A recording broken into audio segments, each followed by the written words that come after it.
So I played music last night, and this is my first time ever playing on a pier.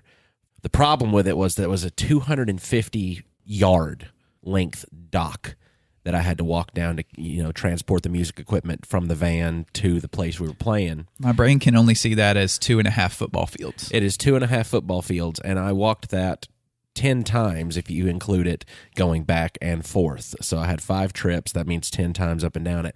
That's just to unload. Then to load it back up, I had those exact same amount of trips. And I just get punked hard by a 66-year-old man who is my bass player. His name is Randy, and Randy is in superhuman shape. Freak of nature. Not only for his age, I mean for people in general. Because Randy, for fun, goes hiking.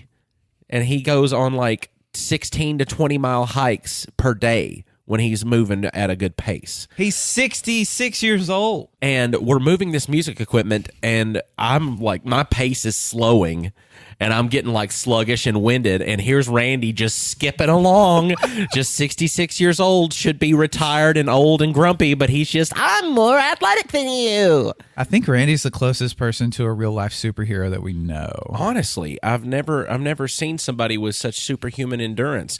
Well, except for my dad, whenever he was getting lectured about, the opposite side of his political views, and then him just never saying a word to him in response to it.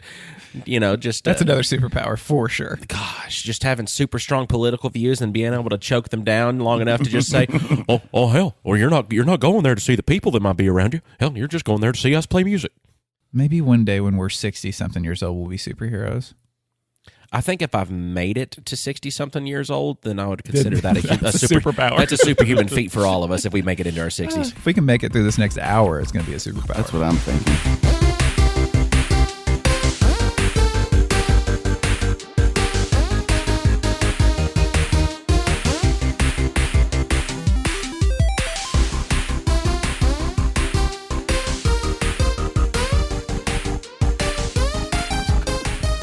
Hey, everybody, I'm Dane Holland.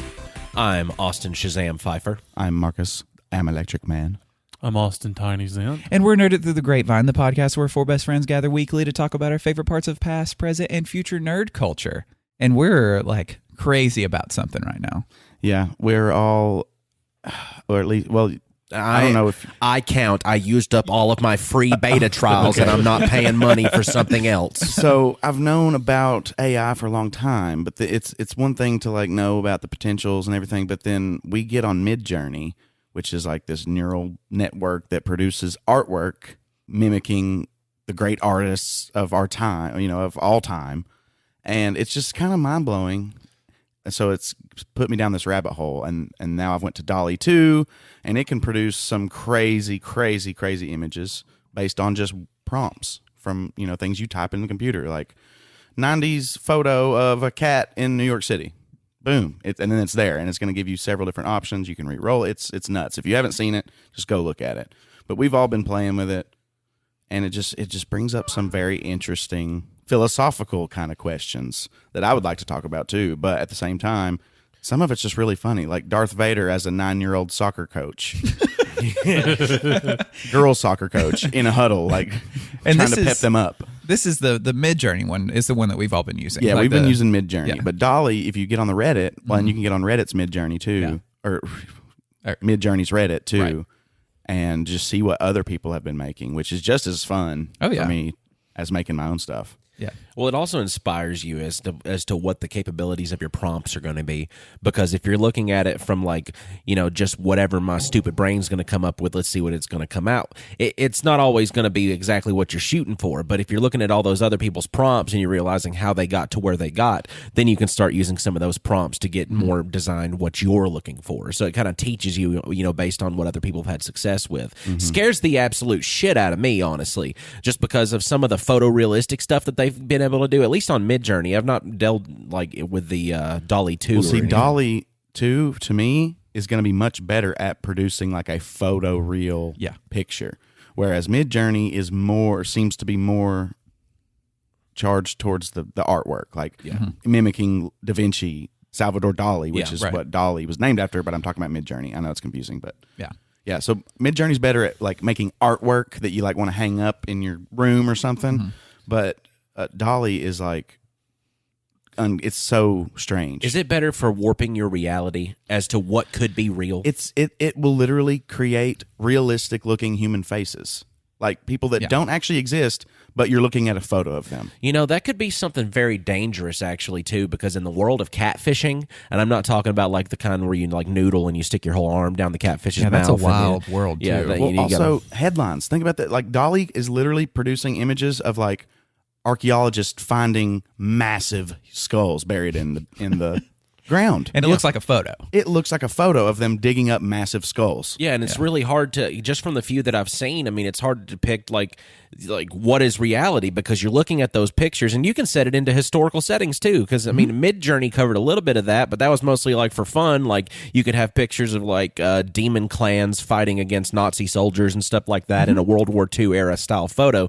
You can make that on there, but it's got that hint of just like, okay, well this isn't real. But what I've seen from Dolly is that there's no distinguishable difference between what could be real and like that looks like a freaking real person that this artificial intelligence has created. This is Harry Potter characters as described by the first book. And there's Harry, Hermione. Like they look like real photos and not of the actors. Yeah. This is based on the prompts of how they're described in the book. And this kind of technology sounds like something that would be really hard to access, you know? And it's so easy to jump on their Discord. All you do is go to midjourney.com, go to join with Discord or whatever, and you're in it. And you get 25 free generations. Yeah. And then you become a crack addict for these images. You really do. But you know, I'm kind of like that Dave Chappelle crack addict character. You know, I'm popping around everybody that's my friends that have your premium access now, and I'm like, is it time for that 5 o'clock free crack giveaway? You know, like, hey, you got any more of them pictures? I need to make some of these pictures. I mean, I'm going to be real. I burned through almost all of my 200 prompts in 3 days. Yeah, and that's with $10 a month. Gets you to around 200-ish prompts to where you type a thing in. It always gives you 4 options for whatever prompt you put into it, because it's generating these things like crazy. And it's like, well, here's 4 that you may be looking for. And you can either have it re-roll that exact prompt to do 4 totally different ones, or you can choose one between the 4 or any between the 4 to upscale them to be more high definition, to get more in depth of what you were trying to get it to do. Or you can pick one of them or any of the 4 and make it use that as the prompt. So it that exact style, it's trying to make something very similar to it but different. So you can do so many things just by typing just like 2 words or 1 word. You can type the word dog, and it's just going to take all these different styles and be like, well, maybe this is what you want to see. And every time you prompt it, even if you use the exact same prompt, you're going to get something different every single time. Yeah. And do not ever use your Discord name as your prompt. I came back with the most nightmare-inducing thing that I've ever seen in my life. It was like a rotten pinhead without the pins. It was horrific. Now, something that I was saying earlier about Dolly is I'm worried for the sake of catfishing, for people creating false identities and trying to pass them off as real people. And with that kind of AI technology, if a person was able to recreate their prompts at all, like knowing exactly what they needed to type in to create that same person again, or using that person as a template for what it's going to create next. You could take this person who is not even real and send them on journeys all over the place. Load up that damn Instagram feed with just pictures of how I've traveled and how I've gone places, and you know, look at me having a great time having a drink in Belize, you know, all the while it's some, you know, just what is that word? I don't remember. Just some Uber nerd who stays at home and just does nothing but just computer. That's all they do. Incel? Maybe. I don't know. That's pretty close. Yeah, just sitting there, just heavy breathing into the computer while he talks to all of his Instagram followers over these trips that he's taken, and it's a female character that he's created, and she's super hot, and it scares the hell out of me because it's possible. Oh yeah. There's other technology too, to where you can put things like this into it, and it can add motion. Like the AI can look at the face and have it move around and blink and smile, And sometimes it obviously has the uncanny valley thing. And that's something with MidJourney. It's more uncanny valley. Dolly there is nothing uncanny about a lot of those results. At least the ones I see on Reddit. I've Right. never used Those it are the ones- myself. yeah. And I'm sure that it takes, some of them say like this took a lot of generations Right. to get this, but I got it. Right. And it's there's like real life Bart Simpson. Like Yuck. it's crazy looking. Yeah. And there's one that's like Mario on Ellis Island getting in citizenship. And it's like literal, it just looks so real. Yeah. It's nuts. And like I like MidJourney better. I would produce Yes. stuff that I would like better, but Dolly is just a little bit more uncanny, like you say. It's just more scary because it's producing things that are indistinguishable from a real photo. And well, the cool thing about MidJourney is because I'd looked into a lot of the legal aspect of creating this artwork using an AI, and for most companies, whatever you create is owned by that company that owns that AI.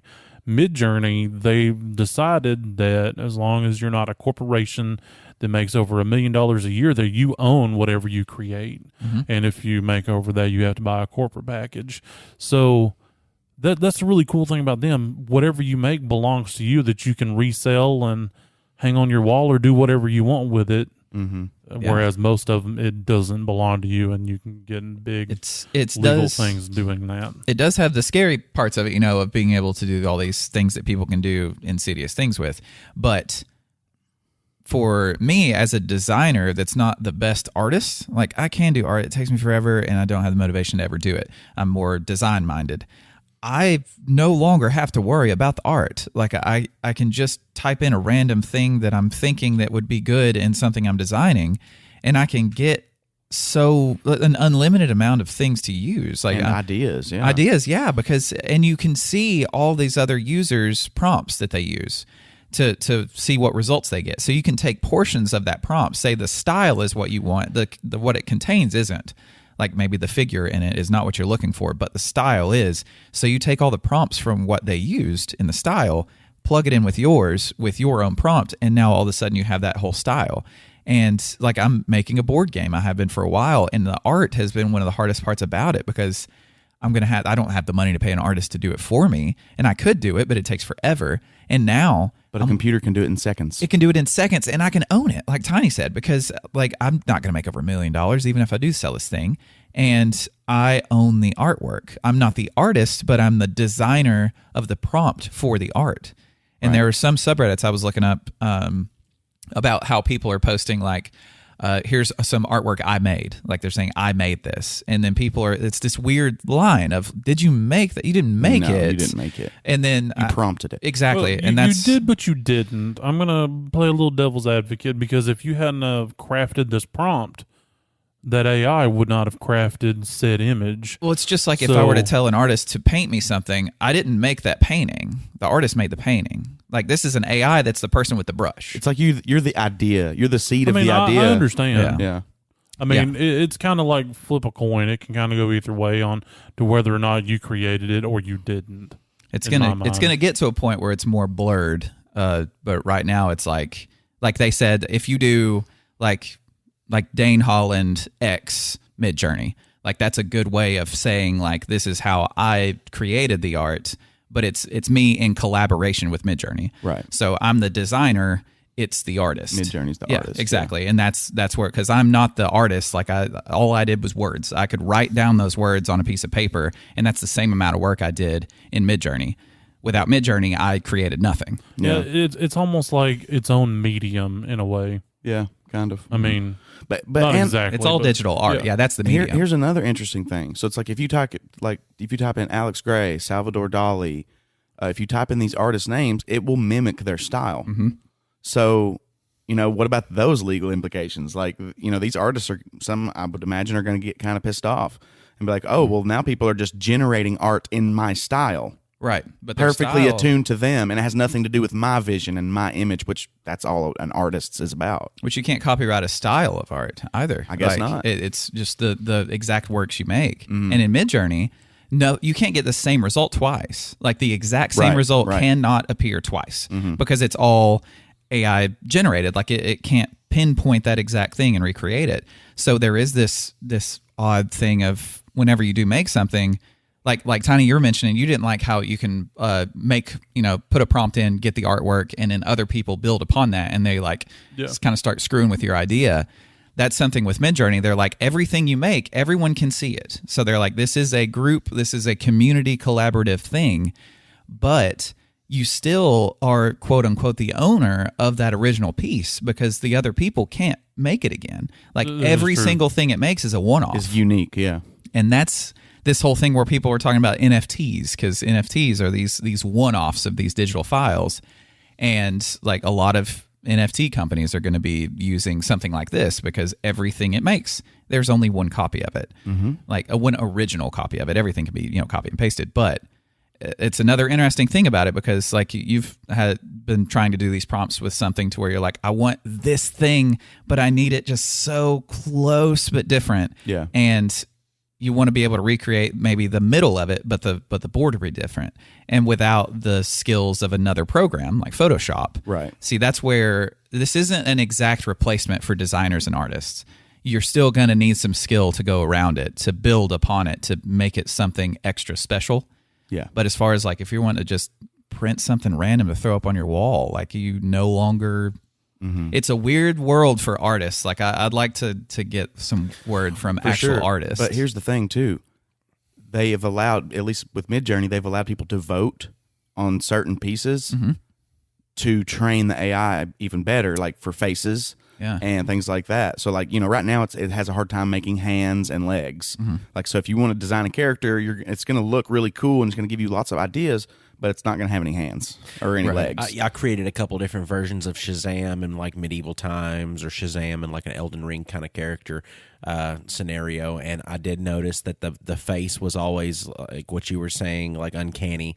Like it was something that was, it could be a face, but is it a face? I'm not going to stare too close at it. But then you do get to the hands, and the hands are like boxing gloves kind of thing. Like it looks almost like they're gauntlets, but their hands are enclosed inside of these glove-like things, and there's no fingers, there's no any kind of like super depth to it, but it's all just impressionistic enough to where you can tell what it's trying to do. And what's funny is hands are one of the hardest things for like human artists to do. Like it takes a long time to learn how to do hands well, and it's just really funny seeing this AI in its like infancy struggling with this thing that human artists also struggle with. I've never really had a problem with hands. I made one heck of a hand turkey when I was like in kindergarten. Oh man. It looked amazing. My mother loved it.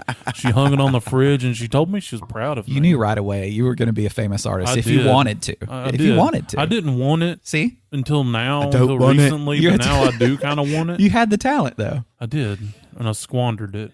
I just want to take a moment to think about the implications, though, because like you said, Dane, it's in its infancy stages in the sense of it creating original artwork. Right. But, it doesn't seem too far off now to have music completely tailored to me.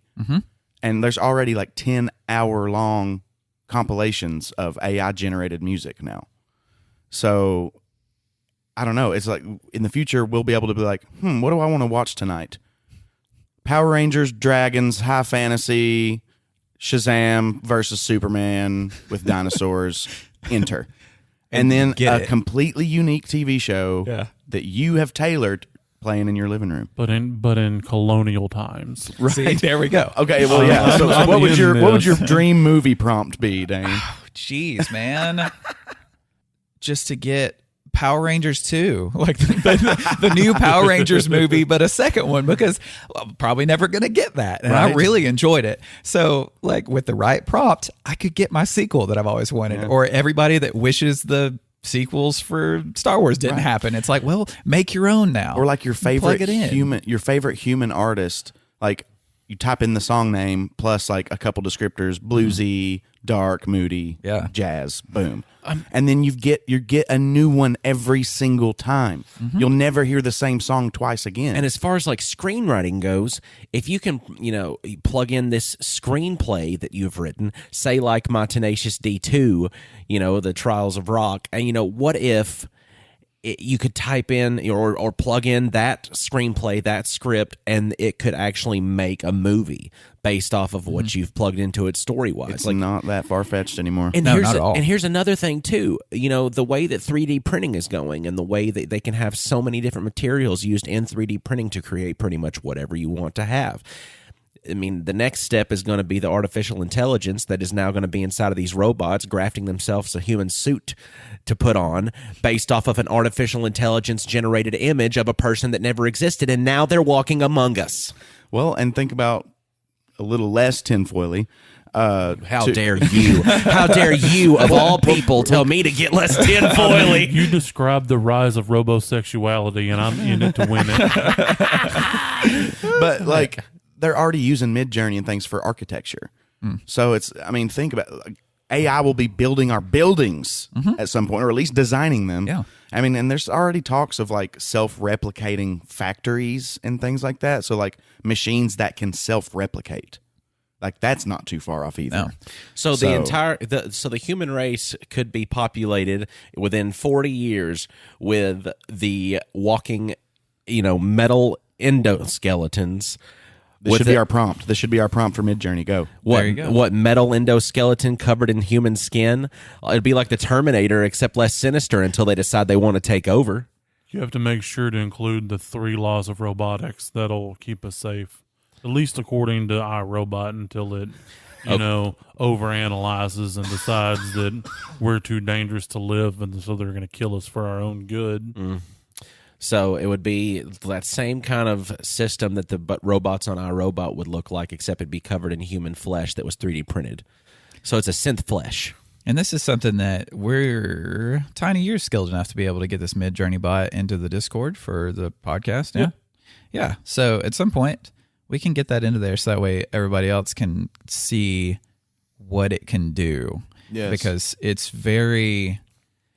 addictive, because it's just like any other type of thing that we can get on our phone, which is instant gratification of next post. And with this, you can just keep plugging stuff into it and just keep checking to see what it can come up with. And with everybody besides me having those premium accounts to where you can, do your plugs whenever you need to for those, that could be a good little giveaway on the old Discord server if anybody wanted to tune in for it. Just go ahead and send us your prompts and we'll create you some artwork. And when I say we, I mean they. Yeah. Well, and maybe they can do their free trials on our Discord. I don't know how that works, but maybe people can come to our Discord to do a free trial. It'll be the same because it's all connected with the bot. Yeah. The bot has the limit, and the bot recognizes your account as being paid for or not. Yeah. So, yeah. It's just, like we mentioned, we're in the infancy of this, and it's already insane. So that's what you need to do. You need to tune into the Backyard Bonanza for the 5 o'clock free crack giveaway of the. That could be the actual tag that we put in free it. Crack giveaway. Free crack giveaway, and that'll be where the AI generations are going to be. Well, I'm going to see what that makes now. Something that I've been seeing a lot of MidJourney being used for is in the game Magic the Gathering, the trading card game. And that's something that I've wanted to talk about in the show for a long time, being Magic. And it's hard to talk about Magic to people who don't give a shit about Magic the Gathering, because it's a very complex card game that has been going on since '93, and there's so many cards involved with it, so many ways to play it. It's very, very intimidating. And even teaching someone how to play the game is very hard, because there's so many interactions and rules and all this stuff with it that it seems like so much of a headache to get into. But I want to try to appeal to those that don't have much of an interest in it. Marcus, I could kind of target you with this because you never played it before. You probably don't want to play it, right? Not really, but I want to know the story behind it. Yes. I would watch a cartoon based off of it. Right. And I think they've been in talks of making either a show or some kind of animated thing about it for a while now, but I don't know if that's actually happening. So in it, which I was trying to think of the lore of Magic, just as I was trying to think of how to explain what it's about to someone. Yeah. So, I mean, just like with a Pokemon card game or any other trading card game, most of the time you're battling against someone else. You're using your cards, your deck, against someone else and theirs. And in Magic, in the lore, you are what's called a planeswalker. See, that's epic. Yes, I love it. already. See, and in the game itself, the creators, like, you are a planeswalker in this game. So you're able to shift through different planar, like, existences inside this infinite universe, like, because it's Wooburg is how people say it. So there are plains, islands, swamps, mountains, and forests. Those are your different planes that you use. And those are basically, like in Pokemon, your energy cards to let you be able to play the cards in your deck. So you're drawing upon extra planar magics to Correct. fuel this battle between you and another planeswalker. Correct. And some of That's epic. Yes. That sounds like Malazan. And some of your summoned entities actually share properties of more than one plane. Yes. So multiple planes can be on one card. So as the planeswalker, you are drawing power from a mountainous plane to create these monsters and like different artifacts and all this stuff to where you're battling against the other planeswalker. And there are also other planeswalker cards. It's like set in the universe of the Magic game itself. So you can call upon other planeswalkers to aid you in this battle against someone else. And so much of the artwork is so metal. The stories are so metal. There's like the way a lot of the stories are told in this card game is in what's called flavor text of the cards. So you have every card has artwork in it, like so many different artists for Magic. It's incredible. But on the card on the bottom, not all of them have it, but most of them do. There's flavor text of saying some kind of quote from this character or something this thing in this image has done or something surrounding them. And in most sets, if not all, you can get a story, a cohesive story, if you were to look at all the flavor text throughout all these cards and how they've interacted with each other. And even in the artwork, it shows kind of a story of what's going on with the set that was just released. So it's kind of like reading the item descriptions in Elden Ring. Yes. Except maybe yeah. but Elden Ring's going to be way more convoluted. Way though, more. Probably. Yeah. Well, I don't know. Magic's got a lot of convoluted stuff in it too. Yeah, it does. And it's harder, like, because you're only getting one or two, sentences in this flavor text of these cards most of the time. And it's so much more than just a complicated card game. It's also a complicated fantasy setting, which can get you into it. Like, I think with a lot of this artwork, if you saw it, like, just like I said, so metal. Oh, I'm into some artwork. Oh yeah, and it's the type of game to where there's some like sanctioned styles of play for the game, to where you can go to tournaments, like paid tournaments, win money, win cards, all kind of stuff like that.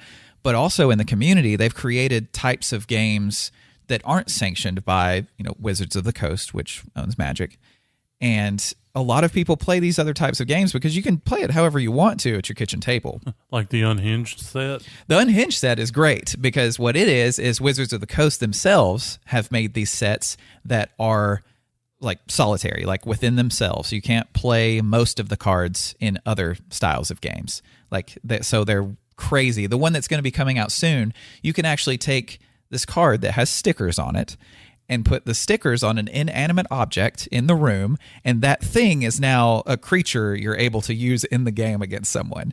So the game it consists of like a power and a toughness of the creatures that you use. So of course you're trying to get your power to outweigh the toughness of someone else's stuff, and so you can make like a water bottle, like that's now a creature in the game that you're using against this other person. But that's not always available in everything. It's just going to be within this one set. Or a leather gimp mask that just so happens to be in the same room as you are, and it could be like the mask of restraint or something like that. Exactly. I summon my faithful companion, Mask of Restraint! Well, that would be an equipment. I was thinking Yes. realistic rubber Charlie. But in the game, like, it doesn't take itself too seriously most of the time. Like, a lot of it is very serious within its story, but there's also goblins that launch themselves like in the air, and you can equip like a robot dog to them or something. Like, within the lore of the game, like when you're playing out the game on the table, the lore can get so ridiculous of being able to, like I said, maybe this dog, you want to strap a sword to it or something crazy. I don't know. It's like there's so many infinite things you can do with the game, and that's a lot of the appeal to a lot of people. And the game that Tiny and I both play is called Commander in the game, to where you pick one card it's set aside from your deck. So at any point in the game, you can summon this card into the game, and your deck revolves around that card, basically. And in other like sanctioned versions of Magic, 4 copies of one card is all you can have in a deck. That's the most you can have in a deck. But in the one that Tiny and I play with Commander, you can only have 1 copy of each card in the deck. And you can access those cards from any point in Magic's history of the game, from the 90s all the way to current. Yeah, minus a few banned cards. Yes, yeah. Because they released some that they realized later were massively overpowered. Yeah. And the really cool thing about it is you can play a deck in many different styles. So if you want to play, like, I love big stompy creatures. So like my green deck, I got giant dinosaurs, huge worms, and I make this huge battlefield that just runs over the opponent. You can do that, or you can play Voltron style, where you take one creature that might be in the beginning of the match just this little nothing punk and making them some massive thing. Or you can even play control, which is I'm going to take your deck that you're playing and I'm going to take things away from you and make it my deck.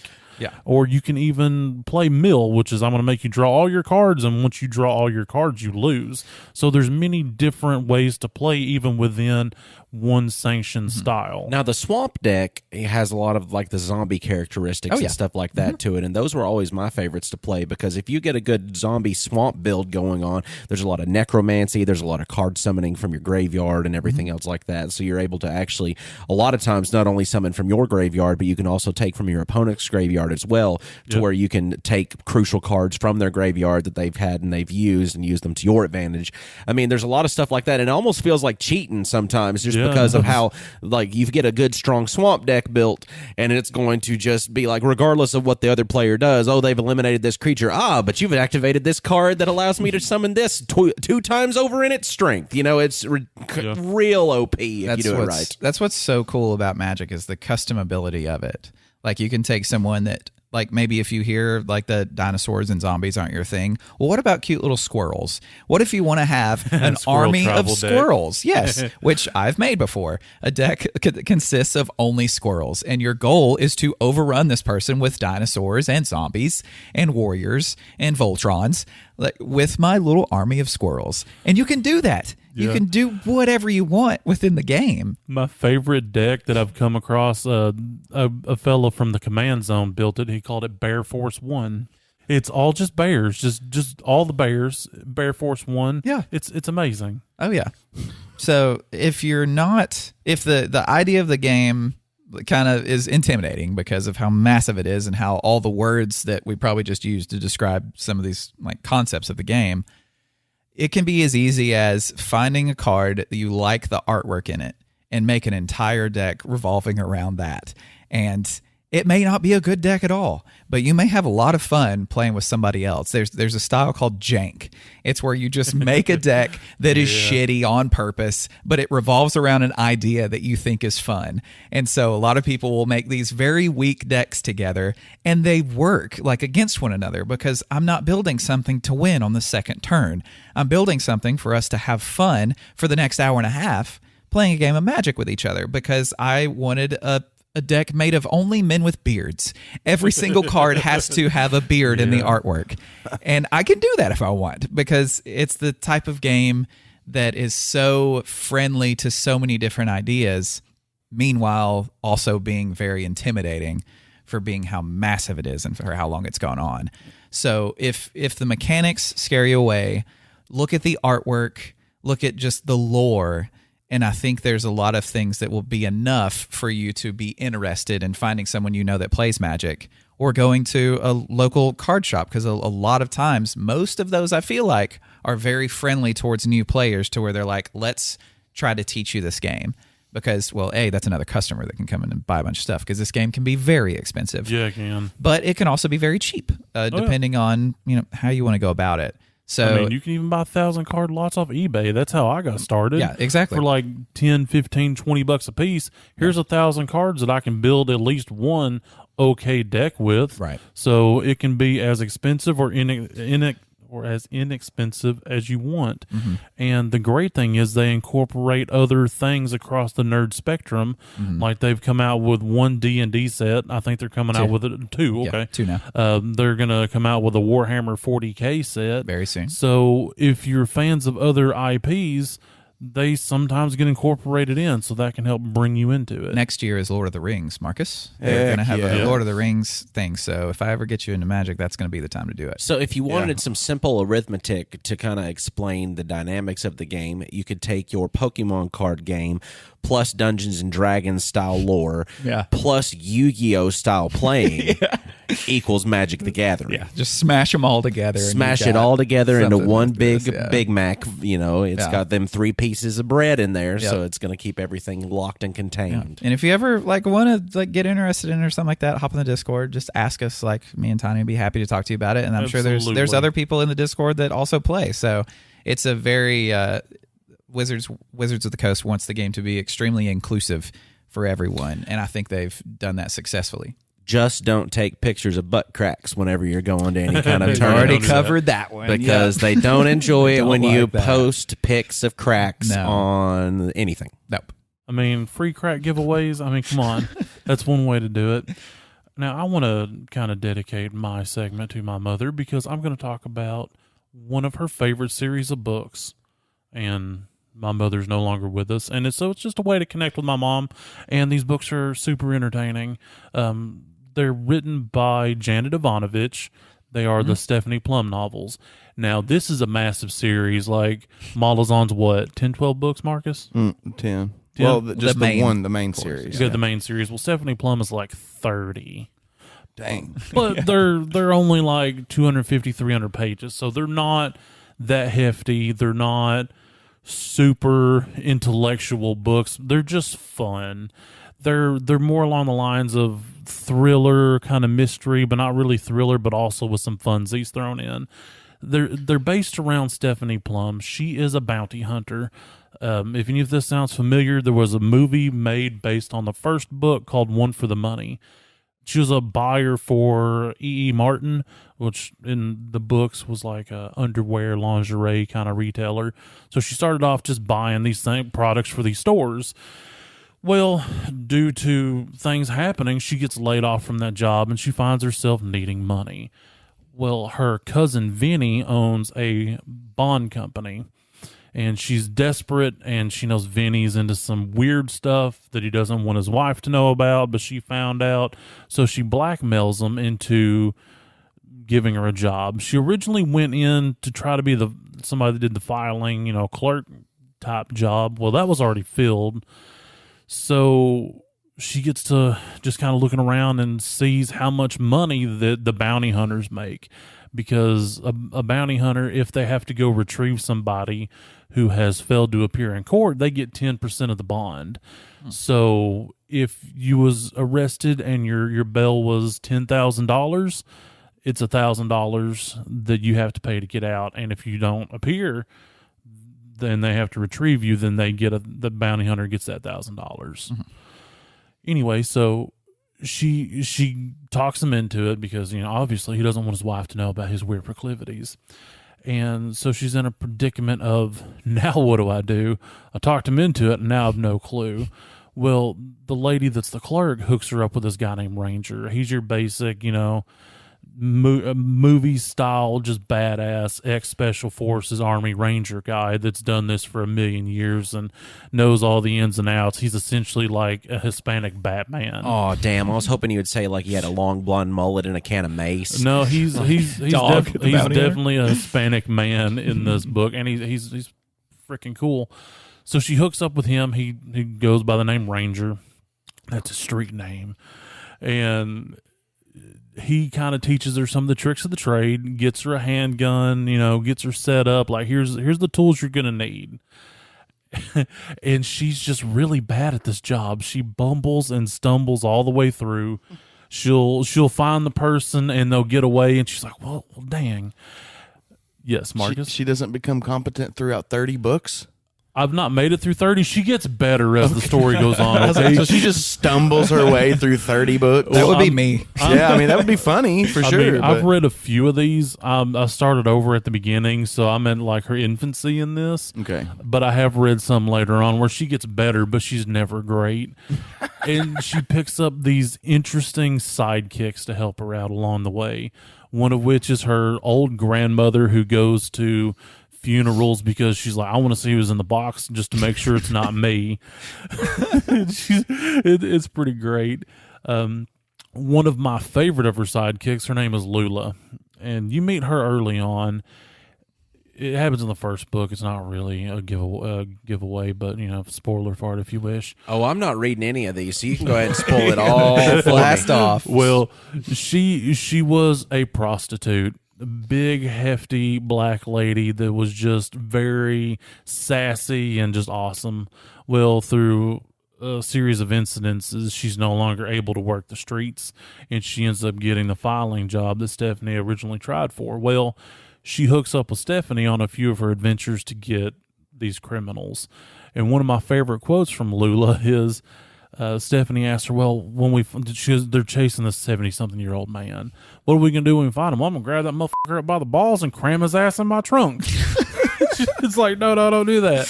And it's just this slapstick, just slew of misadventure, and it's just a great time. It's like a farce. Kind of. It's, yeah, I don't know. I don't know what that means. Me neither.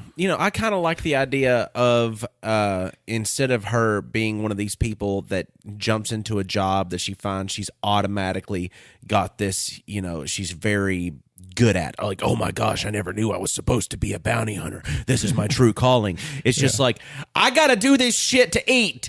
Yeah, pretty much. If I don't capture this person, I don't eat and I don't pay my rent. Yeah, especially in the first one, it's very much that. She and her cars, they just always die. Sometimes they explode, sometimes they just stop working. So she always has to go back to this 1953 Buick that her grandma Mazer owns, and she hates this car. It's like the most conspicuous giant thing. Every man in the book that sees it loves this car, and she detests it. Yet it's the only thing that is indestructible in her life is this Buick. It's kind of like Christine. Ish, yeah. See, I like the idea of this genre of a humorous take on this kind of bounty hunter thing, instead of like, because if I see the description of a book where I'm like, oh, this cover looks cool or this title looks neat, and I flip it over and I see ex-CIA, it's back on the shelf. Yeah. Or bounty hunter back on the shelf. Ex-military, blah, blah, okay, I don't care. But if it's like a very unsuccessful bounty hunter who screws up constantly and has wacky adventures, I'm much more likely to read that than any of that other stuff. Like, I would rather read something making fun of that genre as opposed to, because I'm sure there's so many different tropes within it that they play with. Yeah. And to me, that's way more impressive than writing something just about a badass who goes and finds people. Yeah, but it is also cool to see the characters in there that are badass. They're not the main focus. They're definitely sideline characters. They're just there to help the they're there protagonist. to help the protagonist just make sense of her life and what she's doing. Are they also kind of like caricaturized, like to where they're like way overemphasized and how cool and how badass they are and all this stuff? Ranger definitely is, Okay. because he also does like private security contracting. So like one of the first times you see him, he's like leaned up against this, blacked out Mercedes, and she said that had enough antennas on it to make it to Mars. I don't know exactly what that means, and I don't know how antennas will get you to Mars, but it creates that visual. Yeah. And he's all in black. He's got the slick back Steven Seagal-esque ponytail, and describes his whole tactical get-up. So it is caricaturized in several places. Good. So it just adds to the whole, charm of the series. Oh, yeah. Yeah, my stepmom's up to date on this thing. She's read every single one up to the most current one. And I've always, like it's not something I feel like I want to spend time doing, but hearing about the funny moments of all this, this wacky adventure stuff is appealing to me. Like I feel like if it were a TV series, I'd be more apt to watching a TV series about this. I don't know about movies, considering there's so many books. Right. But this sounds like something that would be perfect for like a Netflix, TV show.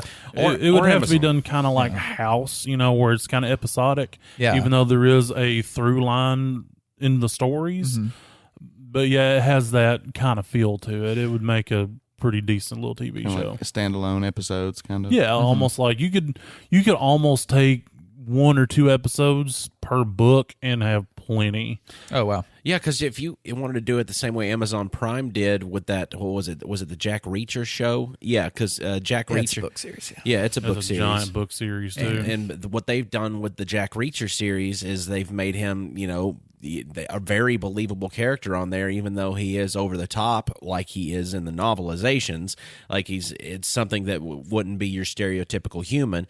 If they can make it succeed with that, let's just go ahead and actually throw that human aspect of error into it. Yeah. And have that same kind of idea of these over the top things happening to this just person having to respond to them.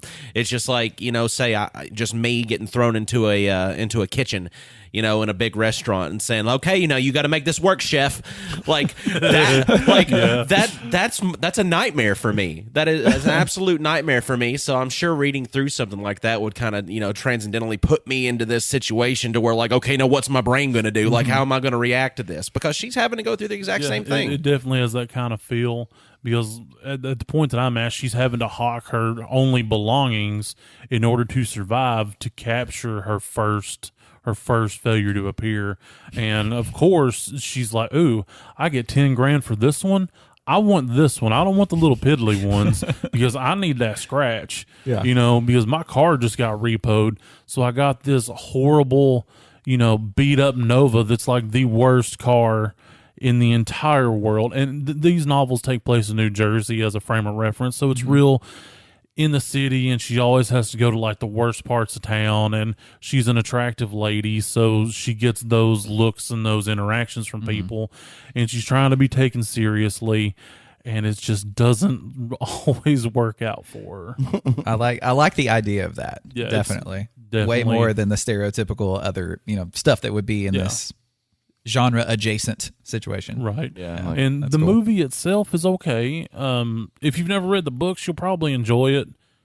I mean, I still kind of enjoyed the movie. It has that kind of fun time aspect, but it's not as over the top as the novels actually are. So, I mean, it would sound like it'd be pretty fun to watch some kind of creation of that, in a live scenario. I would love to see that in a show. I feel like just the premise of it that you've given us, it would make an excellent TV show that we could watch along and enjoy along the way. It would all hang on that lead actress, though. Yeah. Oh, It would yeah. all be like Definitely. But that's something that you would have hope for in the future, saying, that's something that you could actually cling on to having hope for because it's got a strong foundation that they can build off of with those books. They can build off of that strong foundation and make it into a movie. You'd think like DC would be able to do with that strong foundation of decades and Right. decades and decades worth of comic book material to pull from. But hell no. Hell no, because DC has I don't know if they were just flailing, Magic Carp style. Just all they can do is flail whenever they're trying to do stuff because they've had 2 movie productions that they've had underway be canceled, even though they've sunk millions of dollars, hundreds of millions of dollars into these projects. They haven't listed how much Supergirl was costing, but they had a budget that they had already spent on the Batgirl, and Batgirl was $90 million. $90 million, 90 times down the tank. 90 times an entire lifetime of money for me is how much it costs to make this movie that is now going to be permanently shelved and never finished or released because the new owners of DC, which is going to be Discovery, they said that they're not going forward with it. They said it's, after test screenings of it and watching it, it's they didn't call it this, but they basically said of all the superhero movies that they've seen, it was one of them, and it was hot, stinking, fecal garbage. And they decided to just can it. So along with it being canned, they also they're canning the Supergirl movie that they had in works, which is fine by me. It's the reason they were making a Supergirl movie was to take the place of the fact that they did not have a strong Superman character in mind for what they were wanting to do with the Superman character. So they're going to kind of try to distract you with this other, outside the box kind of pitch. Like, okay, well, if you like the last son of Krypton, wait till you meet the last daughter. Well, they had a Supergirl TV show that was actually pretty good in my mind. I enjoyed it. Yeah. Yes, it is very good, the TV show. But as far as like them actually including this into big overarching stories into the the DCEU, the DC Extended Universe, and the cinematic stuff, I mean, it just didn't seem like it was going to fit right because they were going to try to just redo everything and distract from the fact that they couldn't keep their shit together with Superman. And not only that, I have gripes. And I don't want to disgrace his good name, and we haven't talked about him here in a minute. But Dwayne "The Rock" Johnson, I felt like the man could do no wrong. I love him. The Rock can do no wrong. Dwayne Johnson can make mistakes. Is that fair? Yeah, The Rock could do no wrong. This is Dwayne Johnson's fault. So what happens is Dwayne Johnson's been doing some stuff here recently, and I was excited to hear that he was going to be Black Adam because Black Adam is the main antagonist to Shazam. Shazam is my favorite DC character. Okay, so The Rock not The Rock, Dwayne. Dwayne. Sorry, it's hard to separate. And one's a character, one's a man. So Dwayne decided he was going to start uber promoting an extra, gravitational pull because he is Dwayne Johnson, one of the highest paid actors ever, kind of thing. So he's decided that he's going to be like this puppet master pulling the strings behind what's happening in the DC universe, and that upsets me. That upsets me deeply because none of his conversations consist of what's going to happen when him and Shazam meet up. None of them consist of what's going to happen whenever he, the main antagonist to the protagonist of Shazam, meet face to face and have to collide with each other, because that's not his purpose there. His purpose is to make the Black Adam character the center of the DC universe, and to have all of these other big characters having to combat against him, even though that was never his role in the comic books. Mm-hmm. Yes, he's had some major, bouts against Superman and this and that, but it's never been a main focus. It's always been like, just in this specific story, this is where it's happening. But that's like main focus level that they're trying to do with it. So instead of having everything together to where you're going to be able to have, Henry Cavill come back as Superman and actually be able to reprise his role in a Superman, Man of Steel sequel, you've got The Rock taking that gravitational pull from Superman, which Superman and Batman are the gravitational center of the DC universe. Wonder Woman's kind of like the moon on the outside of them. Mm-hmm. So you got the big three that are there that all other DC stories revolve around the connectivity to. Mm-hmm. And you've got him just pretty much ignoring his main reason for existing as a character. And it upsets me because it shows me, because I was excited about it at first because I thought that maybe a character, being so dedicated to the idea, an actor being so dedicated to the idea of this character that they're playing, that they're wanting to put this extra commitment and time into it. It was exciting, but he's already had enough pull and leeway and creative licensing with the new owners that he's been able to, wiggle his way into different, aspects of these Universal movies, which it doesn't make any damn, it doesn't make any damn difference what happens in the DC League of Super Pets animated movie to me. It really doesn't. But The Rock himself, not The Rock, Dwayne Johnson has added a cutscene to the DC, League of Super Pets. And this isn't really, this is a spoiler, but who gives a damn? It's an animated movie thing. There's a ending credit scene to where his Black Adam character shows up with his pet only to have a stare down confrontation with Superman, who is in this universe.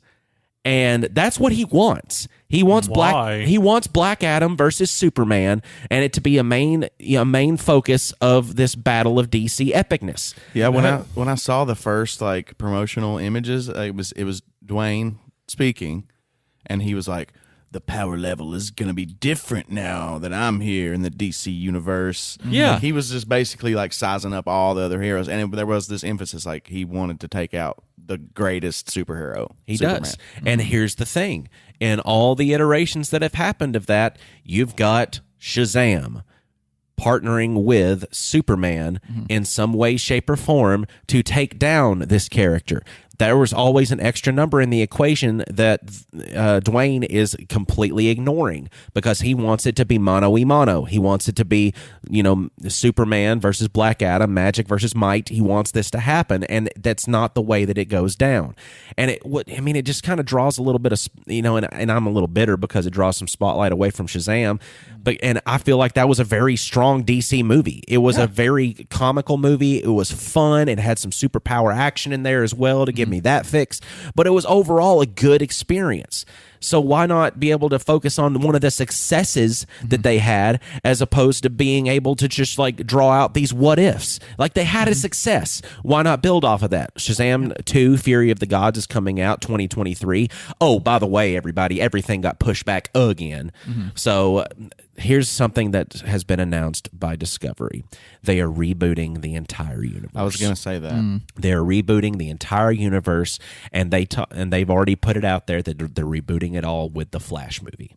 So that's the one movie that's going to be coming out that's going to like take everything and flip it upside down, because what the future of the DC universe in the movies holds is in the Flash movie and what happens as a result of the Flash movie. And Discovery, so it's X-Men Days of Future Past. Yep. All over again. Yeah. Is Discovery's a subsidiary of Warner Brothers, right? Or is that the right word? No, they're all Nobody owns it, right? It's who has control. So Right. they are part of the same company, Okay. but who has controlling stake in Warner Brothers is now Discovery, as opposed to it being independent by like its own little Warner Brothers section. So Okay. Discovery has absorbed that. Gotcha. Okay. And which is absolutely crazy to think that the people that show me, the animals humping in Africa, are going to be the same ones that deliver me a good superhero movie. But Superman just has that much more box office draw than Shazam. I hate to say it. Oh yeah, I'm not talking crap. I mean, that's true. I mean, I can understand that because he's one of the big ones, just like Batman. If you got a Batman thing coming out or anybody even revolving around Batman, it's going to get draw, just like the Joker movie did. And the Joker movie was an amazing movie, an amazing standalone. And I will give DC props for this because they are making a sequel to it, but there's no signs of interconnectivity within universe. It's expanding upon the universe that it's already existing in, and I'm okay with that. Yeah. Because they've brought Lady Gaga on to play the part of Harley Quinn. That might actually be kind of that'd cool. be good. And I what- don't like that idea. That'd be awesome. She's actually really good, though, man. Oh, yeah. I mean, I've seen her in American Horror Story, and she did fine. Well, but I love you just- being a contrarian on I everything. can't You got see 3v1 her being all Harley. the time. I mean, thought I'm- Margot Robbie did fantastic as Harley. She She had did. that spunky, kind of playful, but also jacked up in the head thing. So in my mind, Margot Robbie is Harley Quinn. but- I'm sorry, you don't have to agree. That's valid. I mean, yeah, it's understandable. I'm just saying you got to give her a chance because Gaga's done some I mean, really I'll good give her a work. chance. I mean, What's that one? A Star is Born? A Star is Born. I thought that was pretty good. It was good, and then you had the House of Gucci. She had a really good part in that. I mean, it's the stuff that I've seen her in, I've thought she's done an amazing job in. And it made me actually like her music a little bit more because I find out that Not I. huh? Not I. Well, I mean, I like her acting way better than her that's music. fine. You're allowed to. You're a music I snob. also have to address something that you said, Marcus. Oh, no. Because I Oh, can't great. just let it stand. You said Superman was the greatest superhero. It's Batman. Correct. No. Period. False. Moving on. The thing with that, like Superman is the icon. He is the mightiest, superhero of yeah. all superheroes. And what sucks is, like what Austin mentioned, Shazam was a more like well-received movie than Superman movies as of late. And the thing is, like, here's this thing that exists in a lot of hot, stinking fecal garbage. It is a success. This is a perfect chance for Dwayne to go, hey, look at this success. We can do more of that. I can be a part of that. We can do more here, and then Superman can come within that. But what sucks is that's the reality of it is Superman is more popular than Shazam. It's not back in the day when Shazam was taking over the popularity of Superman and was more popular than him. Outsold him. It's not the case anymore, and Dwayne is trying, and that's the thing, like how much of it is him and how much of it is WB going, we need you to promote the movie like this. We need this done this way. Like, and I don't know who's to blame. We look at how shitty WB has done with all the DC stuff recently. It's easy to blame them. So when they reset this, are they going to recast Henry Cavill? And We don't know. Who knows? We don't know, but they've already got two different Batman that are in circulation to decide who's going to be the Batman in the actual DC universe, because you've got Michael Keaton's Batman, who is supposed to take over a prominent role in the Batman role as more like an older Batman figure who comes along after the Paradox, because he also had a cameo in the Supergirl movie that's now being eliminated, and Supergirl had a cameo in the Flash movie that they've already done reshoots for, because they haven't even announced fully that they canceled it. It's just in talks that they've canceled it. But by God, they've canceled it. They've got to. They've already reshot all of her cameo work that she did in the Flash movie, just so her character doesn't exist. It was redone with the Michael Shannon Zod character that was from the Superman Man of Steel movie. So they're somehow bringing him back, and they're going to have to explain that, which is awesome. This is cool. Yes. It could be a very big Paradox event, and that's usually what resets the DC universe, is the Flash traveling in time and ending up in a different timeline version of where he would have originally been whenever he left. It's just it's cool. I love it when they do that. It's time travel Paradox mixed in with my favorite superhero shit. It's great. Now, I am excited to see that Joker movie because they came up with a unique title for it as well, which it's called Joker 2 Folie à Deux. Folie à deux. And that is defined as an identical or similar mental disorder affecting two or more individuals. Mm-hmm. And so the way that Harley Quinn's story is, with her being that, that psychiatrist and that doctor, that's trying to treat the Joker, and her finding that she's got these underlying aspects of her own personality that actually thrive upon the chaos that is the Joker, ends up getting sucked into this vortex that is his life. Yeah, that could be really cool. And they become, kind of one and the same. Is Joaquin Phoenix going to be the Joker in this second one? Yes, he is. So just if I get it clearly, it's going to be centered around Harley Quinn, but take place during his treatment? It's actually going to be a sequel. It's going to be a follow-up storyline to the chaos that the Joker created at the end of the first movie. Right. So most likely what's going to happen is he is going to be captured in some way, shape, or form, and is going to be undergoing this kind of treatment, most likely at their version of Arkham, because that's where they meet. Mm-hmm. So it's going to most likely be a backstory of her, which that's what I'm not going to say most likely. This is just what my headcanon is, my fanon here. It should be, a detailed story of Harley Quinn and how she became who she is, the doctor-wise, only to meet up with this individual that completely changes everything that she's been her entire life. Well, and it has this potential to be this really, really twisted love story too. Oh, absolutely. And so you can use some of those. Yeah, you can use some of those like rom-com tropes even, but just have this really dark twist to it. Yes. I think that would be really cool. Yeah. I have faith in him for how good the Joker movie was. Like, just Joker was why don't they good. just reboot that universe? Give me a Batman. I mean, I was actually kind of opposed to that at first, but now that they're going to just reset it all, I mean, you might as well. I mean, because I just don't really care about the DC universe at all. I never saw Aquaman. I don't think I saw the second Wonder Woman. The first one was pretty good. And the Aquaman, of course, they've already had their rewriting of what their cameo was supposed to be.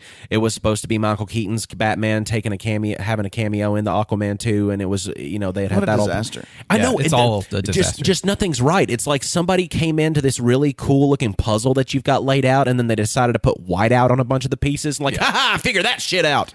And like you just mentioned, like, why don't they build upon, this Joker thing? That's awesome. There's no confidence. They have no confidence even in their own product to be able, like, are they going to make it worse? Like by building on this Joker universe?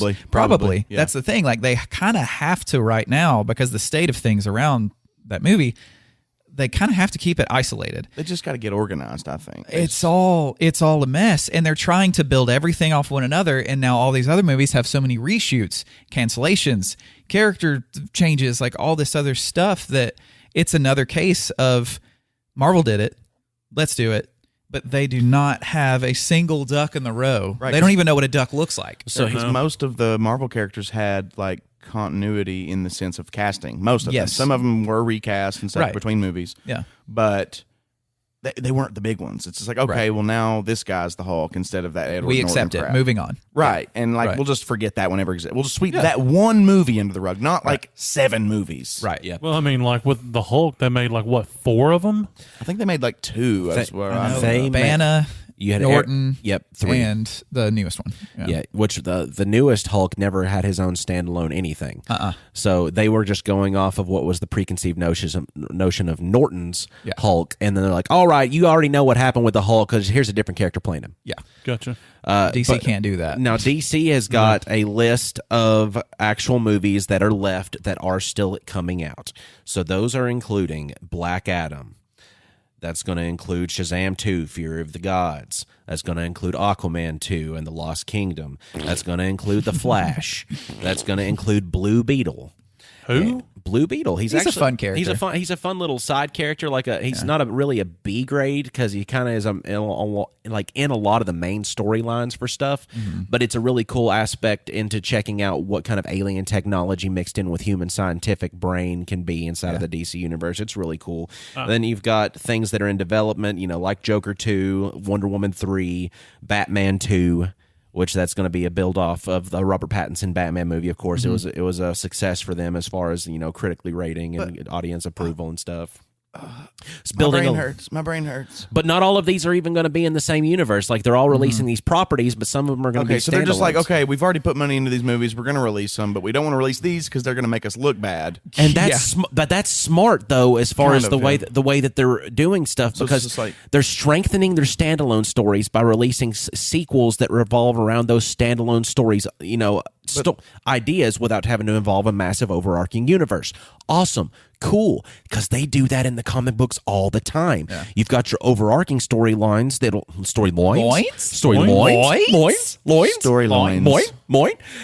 but they've got these storylines that are overarching, and they're able to come together, and they get these massive crossover events, and that's the only time that really the Justice League is featured in a bunch of stuff for these massive crossover events, and they've got their stories revolving around that. But their standalone stories that don't affect the other universes are some of the best sellers in the comic book world.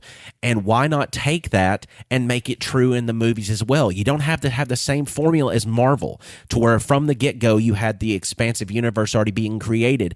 Take your successes, build on your successes. Don't so much worry about trying to recreate that magic that Marvel had with their massive overarching universe.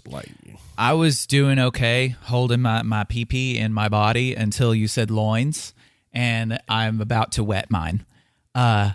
Follow us, listen to us wherever you want to listen to us. Give us all the 5 stars. Give comments about how much you love us. Go do that, and then go buy stuff with our pictures on it. I got to pee so bad. End the episode. It's the end of the episode. He pulled a tiny. So that means that you got to get on our Redbubble and check out our stuff on Redbubble, and also on Teespring, which will have a link in the account at the very bottom of stuff. Also, if you wanted to get on Spotify or any of the other streaming platforms and give us a rating of 5 stars, that's the only way we'll ever be able to see what you say about us, is if you give it those 5 stars, because everybody loves 5 stars, whether it's going to be a negative comment or not. Still those 5 stars. Then it moves on to my section, to what I usually say, and that says you're going to go to @NerdGrapevine on Twitter, Instagram, or Facebook if you want to talk to us about anything, and make sure you show up for even talking to us about these the 5 o'clock free crack giveaways that we're going to be having, as far as giving you those free AIs. Talk about what you'd like to see in those AIs. Contact us on all of our social medias.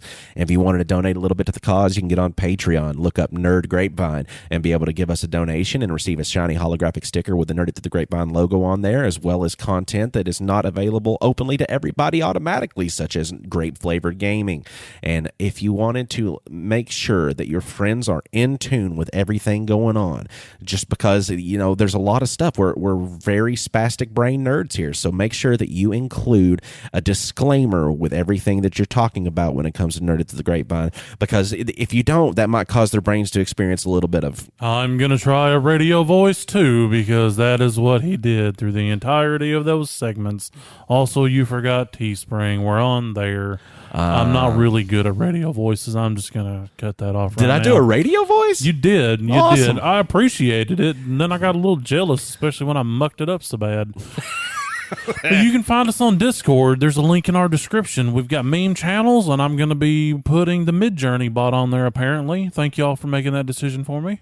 I think that'll be awesome. I mean, I think so. I think it'll be too. I'm kind of excited to see what our little grapelings make. And I will try to use my movie trailer voice from the 90s. I like how I didn't even get to finish. Go ahead. We're on there live, uncut, uncensored, and irrevocably circumcised. Tiny, Marcus. when life bestows on thee grapes, I fashion a DC-inspired super suit made out of grape skins and vines. And then I go fight crime. Only to have that entire suit that you have made be thrown in the garbage because it costs too much money and the critics and audiences agree that it looked like absolute total shit. I don't like the fact that you've made that whole costume and nobody even gets to see what it looks like on the big screen.